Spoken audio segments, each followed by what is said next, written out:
શેરડીનો કચરો રસ્તા ઉપર ફેંકનાર વેપારીને વડોદરા મહાનગરપાલિકા દ્વારા 10,000નો દંડ ફટકાર્યો છે। વડોદરા શહેરમાં સ્વચ્છતા જાળવવા માટે મહાનગરપાલિકા સતત પ્રયાસ કરી રહી છે, ત્યારે આજવા રોડ ઉપર આવેલ શ્રી ગણેશ આઈસ ડીશ અને રસની દુકાનના સંચાલક દ્વારા રોડ ઉપર શેરડીનો કચરો ફેંકતા પાલિકાની ટીમે કડક કાર્યવાહી કરી છે। પાલિકા દ્વારા સ્થળ ઉપર તપાસ કરીને વેપારીને 10,000નો ફાઇન ફટકારવામાં આવ્યો છે। ફાઇનની પાવતી પણ વ્યવસાય ધારકને આપવામાં આવી હતી। શહેરમાં રસ્તા ઉપર કચરો ન ફેંકવા બાબતે પાલિકા દ્વારા વારંવાર સૂચનાઓ આપવામાં આવતી રહે છે, છતાં પણ કેટલાક વેપારીઓ તેને ગંભીરતાથી ન લેતા હોવાથી આકરી કાર્યવાહી કરવાની ફરજ પડી હતી।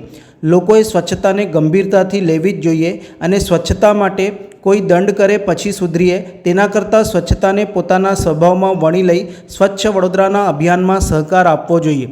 ઉલ્લેખનીય છે કે વડોદરા મહાનગરપાલિકા દ્વારા સ્વચ્છતા માટે લોકોને સૂકા કચરા અને ભીના કચરા માટે ડસ્ટબિન આપ્યા હતા।